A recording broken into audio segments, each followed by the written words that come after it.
राजा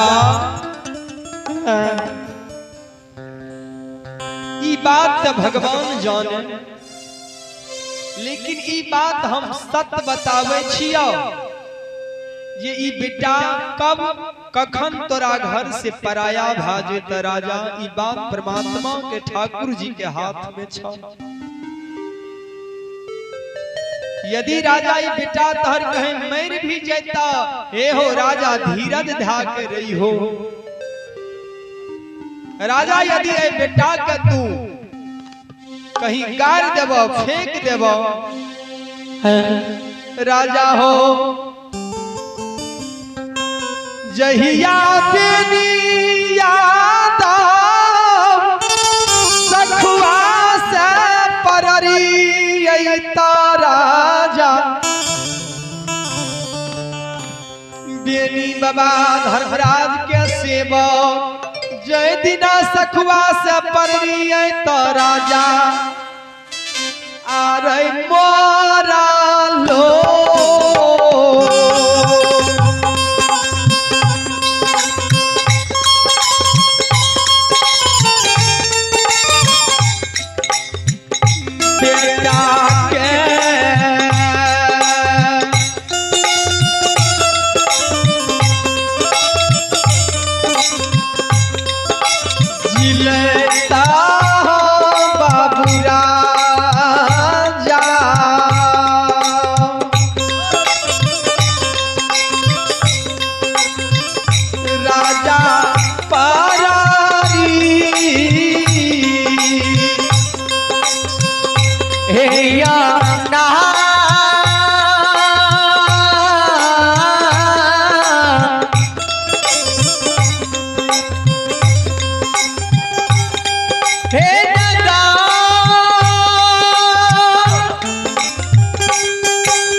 सुनो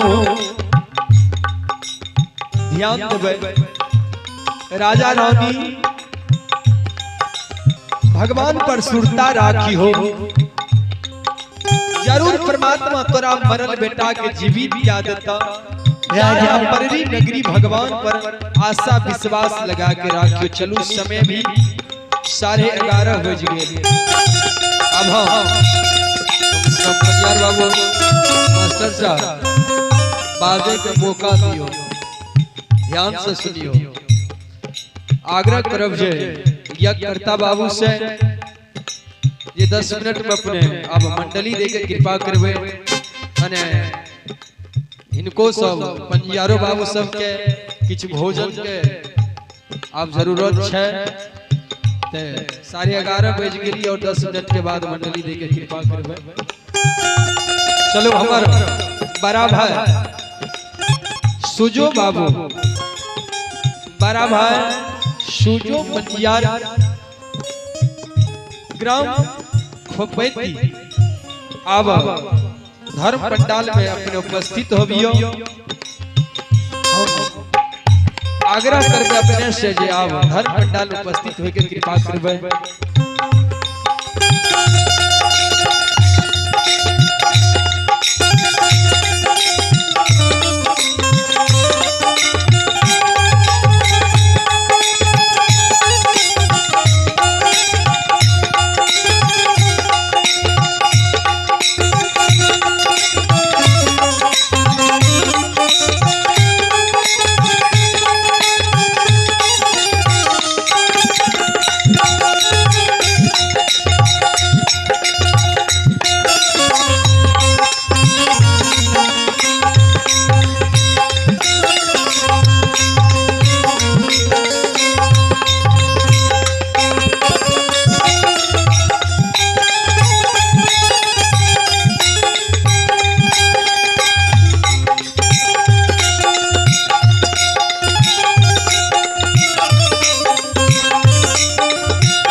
कति के रख कहीं सितरमा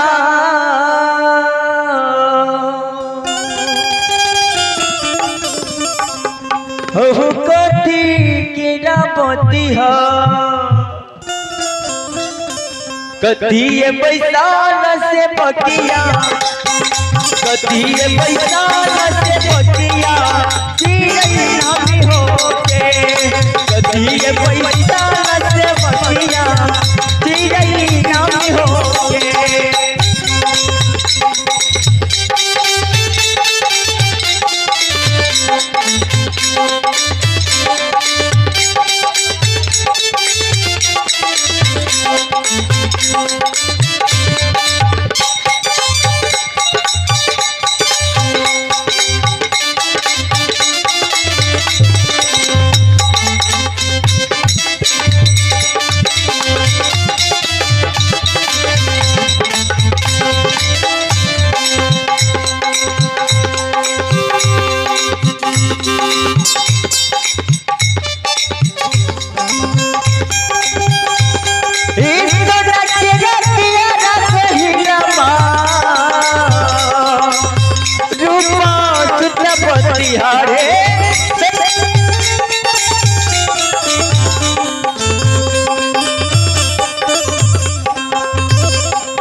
कथिए कथिए कथिए कलैया है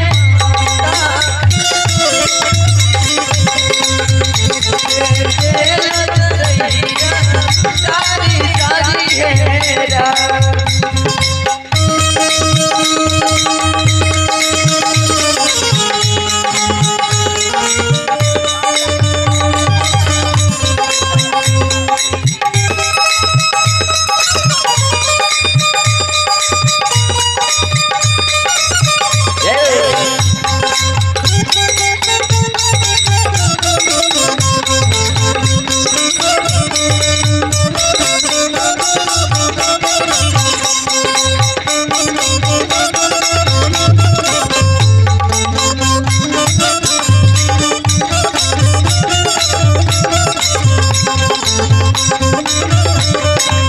श्रोता बंधु सेवक मस्त जवाब रही माता जी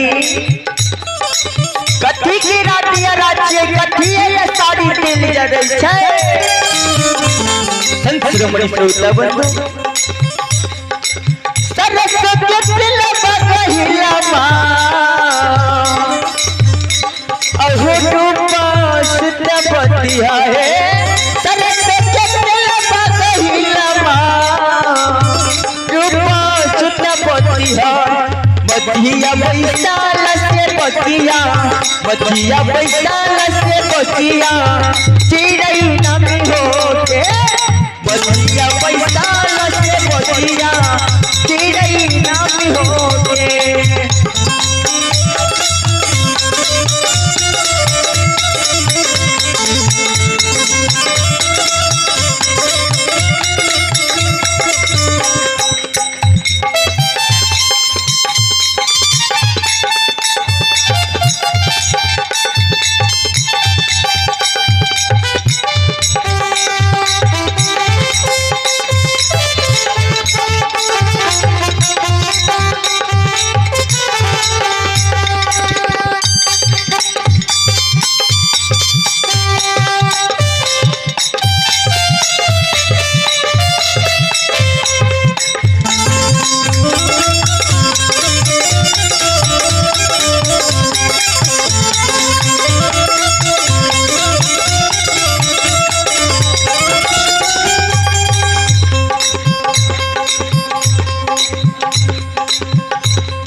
किसिया झरते पानी के तुतलई कगही के डालो किसिया झरते पानी के तुतलई कगही के डालो मधिया बैसाल से बतिया मधिया बैसाल से बतिया चिड़ै नमी होके मधिया बैसाल से बतिया चिड़ै नमी होके